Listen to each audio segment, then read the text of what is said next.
มาสงฆ์มาสงฆ์พ่อแม่พี่น้องเขาได้ก็เขาผู้ถมยินผู้บริหารเขากู้ก็กู้ก้นค่ะมาสงฆ์มาสงฆ์จำหนังได้ก็ย้อนมาก็เปว่าเขาอ่ำมอลิกได้เขาไรเห็นนะเขาใครไรกัดถาลีอันกัดถาเมทานนเนี่ยเป็นก้นปางหลงเป็นก้นปางหลงชื่อว่าเมทานนคำเป็นก้นเว้งปางหลงอยู่ที่วันคงน้ำเล็ดปางหูเว้งปางหลงเมืองไตเมทานนไล่สอนไว้กัดถาสอนปันดุกปันหลานก็หมอตั้งน้ำยาก็มีไว้ในปับลิกอันในไรหู้ว่ามีศึกปืนมาเมื่อปันเจ้าผ้าหมอกใหม่เจ้าผ้าจามก้าเจ้าผ้าเมืองปอนเขาเจ้าเมื่อเขาเจ้ามีอำนาจบารมีอุปเปิงวันเมืองอยู่พองงำวันเมืองอยู่เมื่อนั้นเมเท่าเขาไรใครเนี่ยเขาว่าเพราะว่าเตมาไว้พลาหลายเมียสปิดใน เข้าตั้งไปมือในเชิง2 เหรียญเข้าตั้ง2 เหรียญในก็เปิดเมื่อนั้นในเมืองเขาในมีมามีโบต่างเอามาเฮเอาโบต่างเฮต่างเกอต่างเข้าต่างน้ำต่างพักกิริยาพักตั้งกินตั้งย่ำต่างเอาที่ปังหลงมาถึงร้อยเมตรสปิดเนี่ยเขาเลยไปเข้าตั้ง2 เหรียญในเมืองเขานั่นที่ปังหลงนั้นจะมีนายขาวในเป็นว่านายขาวอยู่จ้องต้อนะครับจ้องต้อว่านั้นเป็นกรรมเมืองเขากะมันอยู่เนื้อเทินมันอยู่จ้องเหมือนเจ้าเขากะเป็นนายขาวอยู่เนื้อเทินเมื่อเขาขักก็เรียกในจ้องเขาขานั้นเขาขายังกะหันมีนำบ่อเหมีสนนำเหถ้ามีจ้องเหอยู่เนื้อเทินค่ะเมื่อเขาก็เรียกเขาขายังกะหันนายขาวเขาอยู่จังนั้นค่ะนายขาวในเป็นหลายๆก็อยู่จ้อมกันก้อยการมียิ่งหลายๆก้อยนายขาวในมีศีลมีธรรมเป็นก้นดีเขามาไว้พระลูกเอาตีปังหลงในมาไว้ร้อยเมียสปิดเข้าตั้งไปมาใน2 เดือนครับมาให้มือใน2 เดือนเมื่อเขามาจอมตั้งนั่นเขาเลยมาหลอดกัดถ่ายมากุฏิกุตังชัมมัญญาโจรจุ่มหนึ่งโจรจุ่มในช่ำมาโจรเขาเมื่อกลางวันในมาคล้องได้ว่าคนมาไหวพระในปลาเงินหนำปลาคำหนำเขาหลุดโจรเอาเงินเอาคำเขาว่าจังไหนพอกลางคืนมาในโจรจะได้มาโจรนะโจรมาโจรก้อยกะเมเท้าเขาว่าก้นกูปอกในเพราะว่านอนเอาในนอนในผักกังยุงกูก็ผักกังยุงผักกังยุงมันปลากูก็มีกูก็นะผักกังยุงเนี่ยเพราะว่ามีผักกังยุงเนี่ยยุงก่อมครบหินก่อมครบว่าไหนวะผักกังยุงเนี่ยมันเฮกังหินยุงก่อมครบหินก่อมครบเขาก็กลางผักกังยุงให้นอนโจรนั่นมาโจร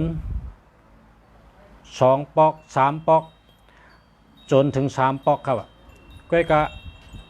มือกลางวันในมัดด้วยแววโจรง่ายๆก็อำแลบมีสังขะพอกลางขึ้นมาพอลึกๆในโจรในมาค่ะปากกองปลาแล้วมาพอเตมาเขาจำพอจำมานายขาวเขานอนนั่นพอจำมาไม่เท่าเขานอนนั่นพอจำมาตีก้นอันไว้แพนอนปะไหนเย็นเป็นน้ำนองลงครับน้ำนองลงในก้อยเข้าก้อยลึกก้อยเข้าก้อยลึกหนึ่งไปเข้าก็1 ลึกเตี้ยๆน้ำในเป้งตีนเป้งหัวเข่าเป้งแอวเป้งอกเป้งคอน้ำทมศพเขากัดที่ก็น้ำลึกที่โจรฉะนั้นก็ว่าเมื่อกลางวันในเขามัดด้วยเนี่ยมีน้ำเพราะกลางคืนเพราะกับโจรเขาซ้ำมีน้ำติ๊กหลักลายแกก้นไหวพลาเจอเนี่ยโจรนั้นมาโจรเขา3 ขึ้น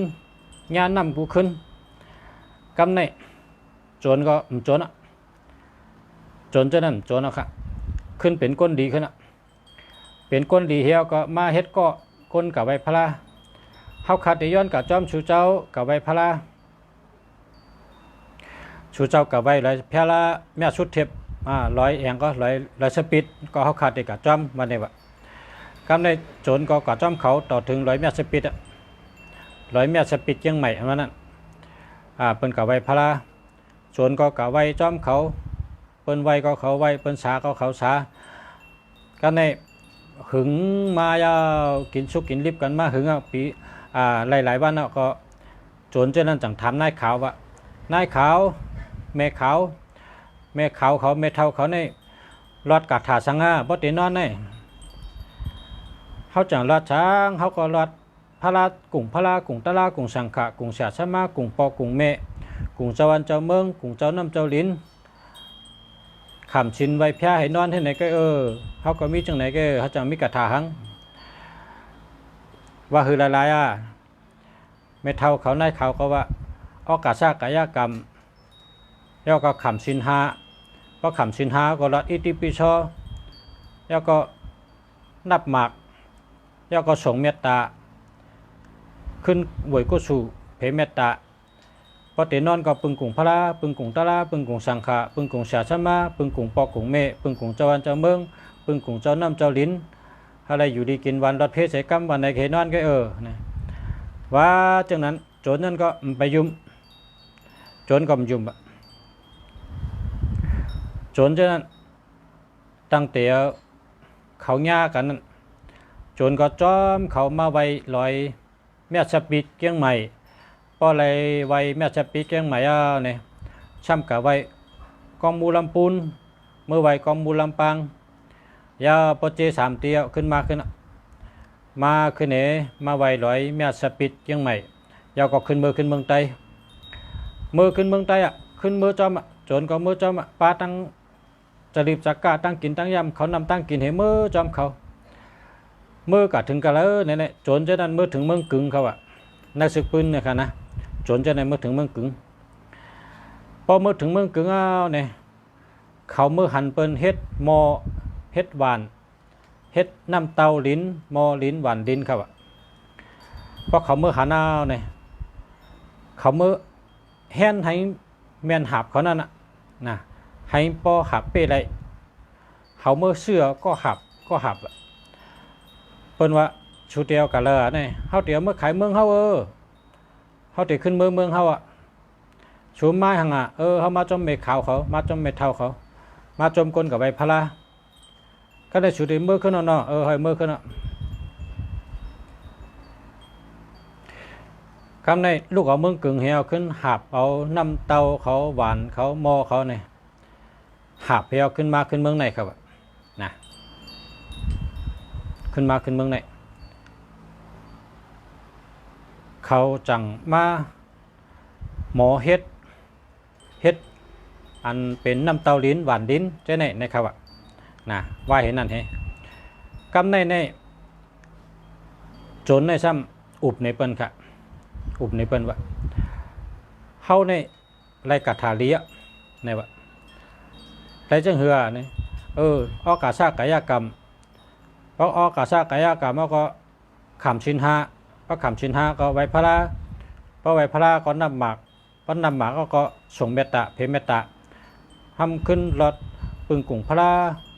พอตินอนก็ว่าปึงกุ่งพระเป็นเจ้าปึงกุ่งพระเป็นเจ้าปึงกุ่งตะลาต่อเจ้าปึงกุ่งสังขาต่อเจ้าปึงกุ่งเสียชมาเจ้าเกจูปึงกุ่งปอกุ่งเมเจ้าเกจูปึงกุ่งคู่ว่าจันเจ้าทอเจ้าเมียดปึงกุ่งเจ้าวันเจ้าเมืองเจ้าเนาะปึงกุ่งเจ้าน้ำเจ้าลิ้นย้อนอะไรอยู่ดีกินหวานกัดเย็นช้ำฉะรอดเพศรอยันเพศกลางหยันกลางเสกำคาวันไหนวะเขาว่าในเปิ้นเขาอุบจังนั้นสุรกัดถาเลียพวกนั้นก็เนี่ยวะแก้วะมันเป็นเหือสุกัญญากัดโจรป้อมไรในสุไปเล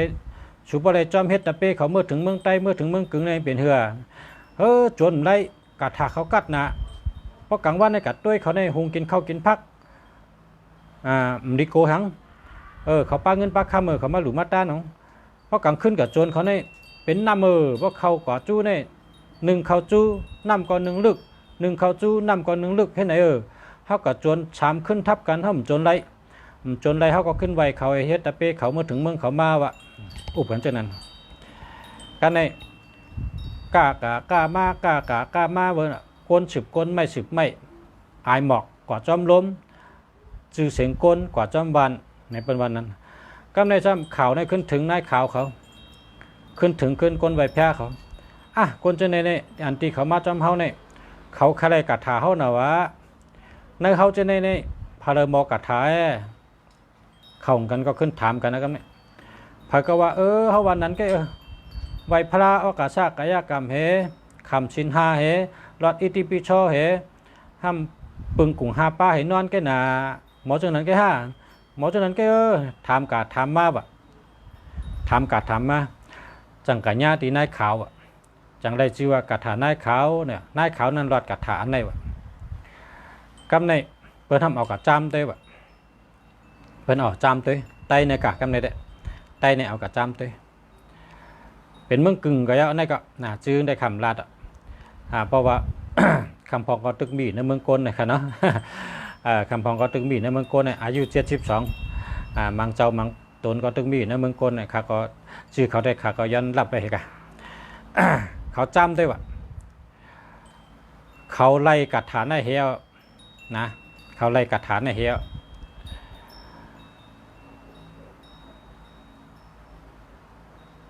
เขากะเฮ็ดเขากะจำได้กัดถาเขานั่นกะกังเมื่อขิงนั่นกะเมื่อปานเมื่อก่อนนั่นกะเพราะกลางวันคนศึกเนี่ยลำมายื้อเขาคนศึกลำยื้อเขาให้หือเนี่ยเขาให้หือเขาก็แลนกว่าอยู่ที่ต้นไม้หลอดกระถาใน8 กำค่ะหลอดกระถาใน8 กำเพราะหลอดกระถา8 กำในตัวหาลายค่ะเพราะตัวหาลายเอาเนี่ยก่อนตั้งเลยก็เป็นพันเขาก็ไปหลอดที่นั่นไปหลอด เขาไปรอดที่นั้นเข้าตั้งก็ไล่2 ปี3 ปีชื่อเสียงเขาก็หลังคนจะเนี่ยพอชื่อเสียงหลังเนี่ยพาราก็เฮ็ดคนตีเขาก็ตีเลยก็เบอร์เขามีกระถาลีโปเปิ้นกะยื้อเขากลางวันเขาก็ไปรอดพอกลางคืนเขาสมายื้อเปิ้นขึ้นเห็นไหมเปิ้นเอาเฮก็ไล่กระถาเนี่ยนะกาถาได้ซ้ำเป็นกาถากัดเป็นกาถาลอดเพเป็นกาถาตัวหายกำลืนชุดเนี่ยนะเจ้าอันเอาอะไรเนี่ยนะเจ้าอันเอาอะไรก็ตึกมีอยู่ตัวเดียวเนี่ยนะตึกมีในเมืองคนเฮาในอยู่เจ้าป้าในซ้ำเปิ้นซ้ำกวาดตึงเจ้าเจ้าเฮากาถาเนี่ยก็ยินว่าเปิ้นไรที่เจ้าเฮาก็เป็นก้นเป็นฉลาดเปิ้นก็เลยสอนปันเมื่อเร็วในเขาเป็นจังไหนคะเขาเฮ็ดจังไหนคะย้อนเจ้าเฮาขึ้นกะเอาขึ้นกะถาเขาใช้กำคะนี่ว่าขึ้นกะเอาขึ้นแล้วก็เอาตัวเขามาสั่งสอนใช้กำว่านี่ว่าไผก็ตึงมาเปิ้นก็ตึงมานะก็เป็นพี่น้องเมืองกึ่งได้ถูกต้องดีกว่ากำในห้ำเปิ้นตึงมาแล้วก็เจ้าในจังขึ้นเมื่อเอาขึ้นว่ากระถาเนี่ยเจ้าเต้ในเมื่อเอาขึ้นกระถาเมื่อเอาขึ้นในให้หื้อในว่าเมื่อลาดก้นหวานก้นหน้าแฮนหมอยาเขาแตกแฮนอกอดหมอกนะอดหมอกในแฮนมากูเฮิรนค่ะก็เป็นเฮิรนพอเป็นเฮิรนตำในแต่เป็นครอบเป็นนาเฮิรนผมก็เมเฮิรนตำเป็นเฮิรนเป็นเยในแฮนมาอดหมอกกูเฮิรนแฮนเผาอดหมอกมันตั้งหมอกเขาแตกให้มาขึ้นเจ้าเมืองครับเปิ้นก็ขึ้นเจ้าเมืองตึงเจ้าเมืองเก่าเจ้าเมืองตึงไวตีเจ้าเมืองค่ะพอขึ้นตึงไวขึ้นตีเจ้าเมืองเนี่ยเปิ้นจังไกกะเอาขึ้นกะถาเขาได้ค่ะนะพอก้นกะเฮ็ดจามเตี่ยวยี่เอาพันเอาล่ำเอาแต่ตื้นมีวันใดค่ะนะตื้นได้ก็ว่าเขาเฮ็ดมาเข้าตั้งลำมาเข้าตั้ง2-3 ปีเปิ้นก็ลำมาลำก็คือก็มันลำไรตีก็ไรลำก็ไร ก็กะเปิ้นทำขึ้นเมื่อเอาขึ้นทำไรเปิ้นเอาฉลางขึ้นเมื่อเอาขึ้นกระถางนั่นเนาะฉลางก็ขึ้นเมื่อขึ้นเจ้าเมืองให้เอาขึ้นไรในฮื้อไรในเพราะว่าเปิ้นขึ้นเจ้าเมืองยาวในก้นวันก้นนา ก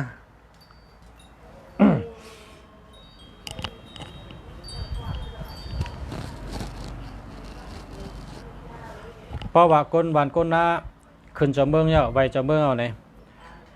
ก้นจะนั้นเขาตะเปสีหาก้อนนั้นเงานอนที่เขาอะเงานอนกูปอกในกินเราก็เมาค่ะกินเราก็เมากำในเดะพอกินเราก็เมาเหี่ยวก็รับค่ะเมาเหี่ยวก็นั่นรับอำตื่นได้เขาอะตาก็มึนได้ก็หูก็นักตึกกึกหมักตาก็สุ่มลงไว้มึนตาเลยลูกก่อมลูกเลยนะนอนไว้อยู่ห้างเพิงมันคู่ตัวอยู่ก็กะลูกเลยมึนตาเลยก็กำในก้นวานอันเปิ้นยามหันเขาเจ้านั้นว่านี่เขามีกันได้นี่เขาอยู่กันได้นี่เปิ้นกับล้อมเต้เขาว่าต้งไรเหก็นะต้งไรเสก็มือก็ยกไรตีนก็ยกไรตาก็มึนได้นะก็กะหูโตรัดกว่าหมดเปิ้นก็กะรัดต่อเขาดีๆว่าชูเฮ็ดตั้งพิษเมื่อเร็วในเจ้ากะทาเปิ้นได้มาเอาขึ้นกะทาชูก็ในแต่เฮาได้เอามือชูมือเฮาก้นหลงตัดบันลองตั้งชูอันเฮ็ดมาจังได๋กาเพิ่นก็เอาตัวเขามาให้มาอาบปันก้นหลงก้นหลงก็จังไดสั่งสอนเขานะสั่งสอนเขาเหยียบมักอุดจ้อนวางจองกายโขเมตังเหตุการณ์นะครับเนี่ยก้นหลงก็สั่งสอนเต็งกำนักว่าเต็มได้เฮ็ดแทงเต็มได้กะโจรเปิ้นแทงเต็มได้กะเอาของหลายเปิ้นแทงหน้าก้นหลงเต็งกำนักไว้อันนี้เป็นปอกที่1นะปอกที่2เฮ็ดแทงเกี่ยวค่อนปอกที่3ปอกที่4เฮ็ดแทงแต่ปันตามนักนะว่าในเปิ้นเตียงไว้นะเขาก็จุ่มได้เฮ็ดแทงนะอันนี้จังว่ากระถาในกัดนะเป็นกระถากัดเตะเป็นกระถากัดเป็นกระถาลีอันเมื่อในมาหลอดปันในก็มีคนมาย้อนหลายก็พอลุงเสียว่าซื้อปั๊บเมื่ออ่านก้อยได้เนี่ย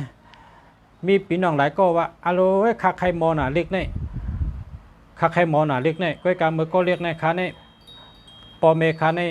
เฮ็ดสวนเด้งสวนตองหยาบเมื่อก็เรียกในหยาบน่ะลุงเสียตอนที่พอกินพอย่ำเฮ็ดกินสวนเด้งสวนตองเนี่ยลูกก็ไม่ได้ขึ้นห้องเฮียนเล็กไล่ก็ไม่ได้หมอเรื่องลูกได้เรื่องหลายก็อยู่ใกล้กับพ่อใหญ่มากก็ป้องพอเจอการเจองานก็เจอเหตุการณ์หิมตีนหิมมือได้อยู่ห้องเฮียนก็โมลิกโมไล่ค่ะจังว่าเขาขาเจในใหญ่มากก็โมลิกค่ะใครโมนาลิกเนี่ยเมื่อก็เรียกได้ช้อนค่ะเนี่ยพวกโมลิกได้เขาขาชื่อปั๊บเมื่อลุงเสีย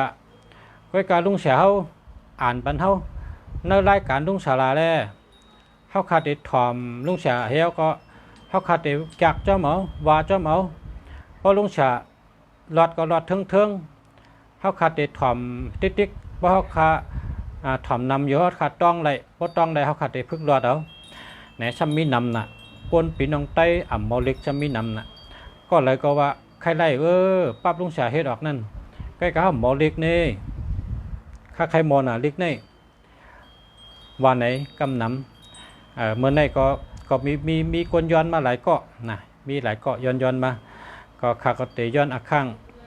อันภูมิตังหัวเขานะกันต่อค่ะกันต่อศีลกันต่อธรรมกันต่อกงมูลเจ้าเขา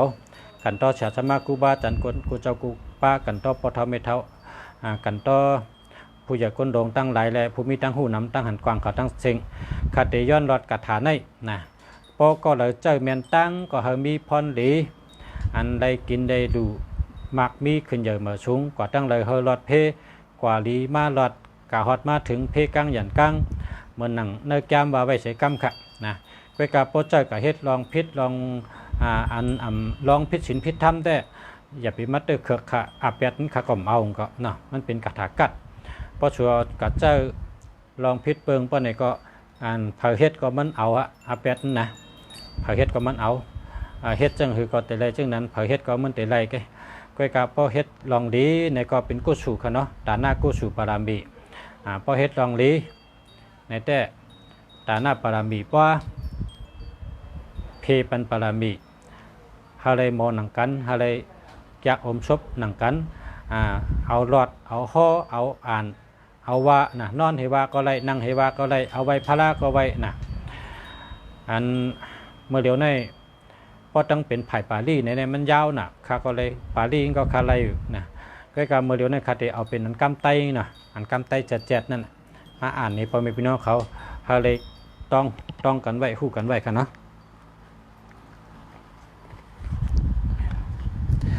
กัดฐานได้ขาวนะครับก็การได้เป็นอันก้อนช้อนค้าได้เป็นเมฆะนะเป็นเมทานุนนะก็สอนไว้เขาก็ได้หมอไว้นะว่าจังไหนครับออกาซาออกาซาออกาซาขายุกมือ10 นิ้วไว้กว่าหน้าตั้งออกมีเจ้าพาราขาไว้กาหน้าตั้งตกมีตาลากบสั่งขาต่อเจ้าข้าไว้กาหน้าตั้งห้องมีเจ้ายาหันตาเหงป้าข้าไว้กาหน้าตั้งจันมีเจ้าสาลีปุกตาลาข้าไว้กาหน้าตั้งห้องมีเจ้ายาหันตาเหงป้าเนื้อหูเกาข้าซัมมีขุนชิกยากากังนางลินห้องเมืองกุนเมียก็อย่าเจอปึงกุงเจ้าน้ำอุลาหอนงูเจอปึงกุงมาตาปีตาพ่อเมเจ้าตั้งสองเฮ็ดเกจูผ่านเป็นน้องเหมือนลูกเพเข็นตั้งหลงเพเข็นตั้งหลายอย่ามาก้องอย่ามากายปึงกุงสู่เจ้าตั้งหลงตั้งไหลที่ข้าเจ้าเนอสาธุสาธุสาธุวันไหนก็ค่ะกระถางนี่เป็นคาถากัดเตะๆค่ะนะคาถากัดเตะๆเพราะเป็นอันไผ่ปาลีก็มีค่ะเนาะเป็นผาลีในยาวจากค่ะปาลีก็อาทิตย์เป๋งเหมือนในค่ะนะอาทิตย์เป๋งเหมือนกันไว้กาหน้าตั้งออกมีเจ้าพาราเหมือนกันค่ะไว้กาหน้าตั้งตกมีตารากบสังขาต่อเจ้านะไว้กาหน้าตั้งจันมีเจ้าสาลีปุกตาราไว้กาหน้าตั้งห้องมีเจ้ายาหันตาเหงป้านะเหมือนเฮายกมือไว้นั่นค่ะนะเนาะเขายกมือไว้นะครับนะพอเขายกมือไว้ในปาลีก็ว่าในค่ะนะเป็นกรรมปาลีไว้ก็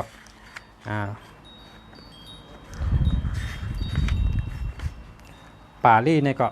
ก็เปิดในก็อ่านย่อก็อ่านจำกันค่ะเนาะเพราะว่าคนอ่านมาซื้อปรับกันเนี่ยก็มันไรดังปาลีไรดังกรรมไตค่ะเมื่อไกนั้นกรรมไตค่ะกรรมไตเป็นกรรมปาลีค่ะกรรมปาลีก็ว่านะโมตัสสะภะคะวะโตอะระหะโตสัมมาสัมพุทธัสสะนะโมตัสสะภะคะวะโตอะระหะโตสัมมาสัมพุทธัสสะนะโมตัสสะภะคะวะโตอะระหะโตสัมมาสัมพุทธัสสะปุตตะกาโมละเพปุกตังทานากาโมละเพทานังอัตถิกายเยกายญาณเทวานังปิยตังสุตวาอิติปิโสภะคะวายามะราจาโนทเวชสุวรรณโนมาลานังสุขังอรหังสุขโตนะโมพุทธายะนะโมพุทธายะนะโมพุทธายะสยาสนากตาพุทธาเจตาวามาลังสหนังสตุเสจาสัพพัมละสัมเยปิวิงสุนาราสภาตันเหงกาลาตโยพุทธาอัทวิสตินายกาสัพเพปฏิทิตาไมหังมัทเกเตมุนิสาลา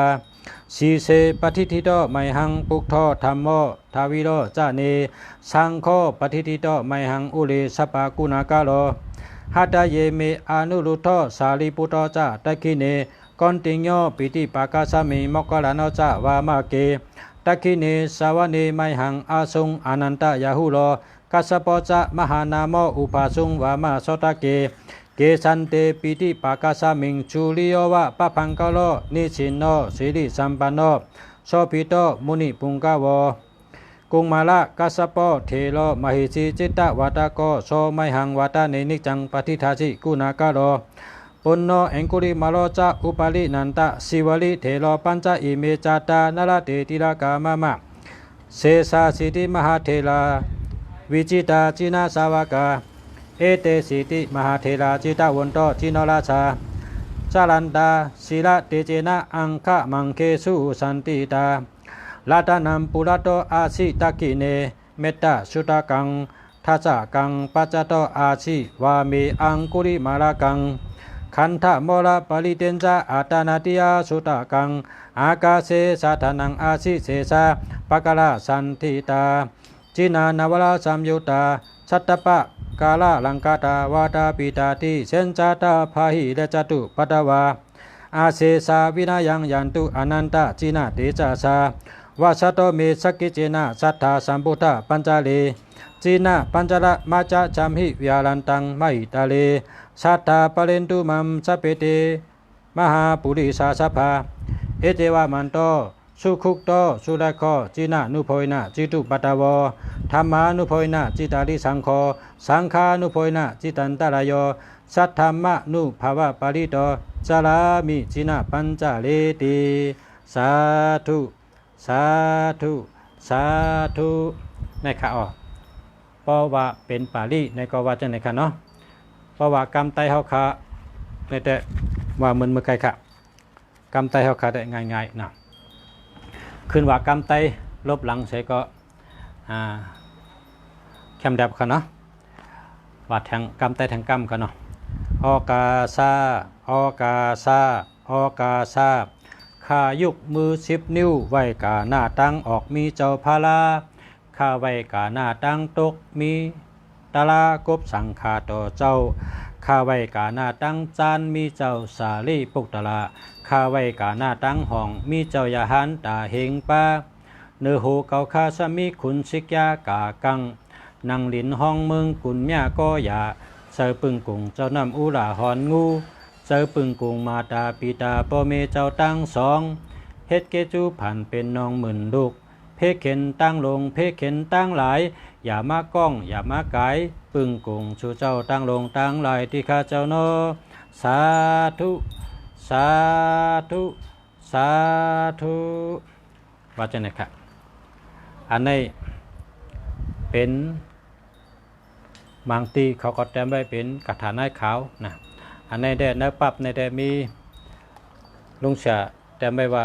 กระถาเมทานนนะก็ก่อนสอนคันในได้เป็นเมทานนนะมีเนื้อปับนะครับเป็นกระถาลีครับมาสูงขันเนาะพอไม่เป็นห้องเขาได้ก็เขากูกอบกูก้นขาดีขาเขาเสียคู่เมืองดีเชียงใหม่ไล่ออกมาลัดต่อพอไม่เป็นห้องเขาขายินหอมยินจมเตะค่ะขอบใจกูกอบกูก้นที่เขามาโดยมาปั่นแห้งนะขอบคุณกูกอบกูก้นค่ะขอบใจค่ะเขาเสียคู่เมืองดีก็ยันช่วยพอไม่เป็นห้องเขาผู้ถมยินห้องเขาผู้ด้วยรายการห้องเขากูกอบกูก้นค่ะเฮาขึ้นอย่างมาสูงกูก็เฮาอยู่ดีกินวันให้การขึ้นอย่างมาสูงเฮาขึ้นอย่างเฮอเฮิงเฮาขึ้นอย่างเฮอเฮิงเฮาขึ้นอย่างเฮอเฮิงเฮ็ดต่อก่อมันเฮ็ดการขึ้นอย่างมาสูงมักมีเงินมีคำน้ำกินเชียงดุมเชียงขนอหาได้อยู่ลีมีเงินหาห่างลีกึกปืนกูกอบกูก้นขาหักกันน้ำพร้อมกันน้ำค่ะมาสูงขา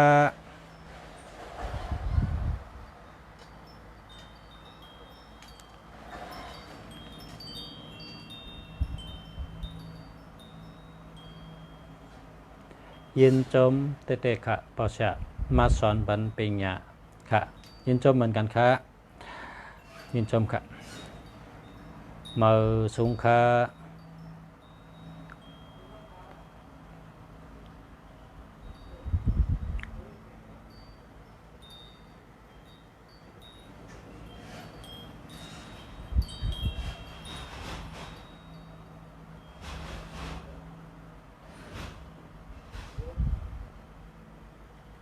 มาชมค่ะ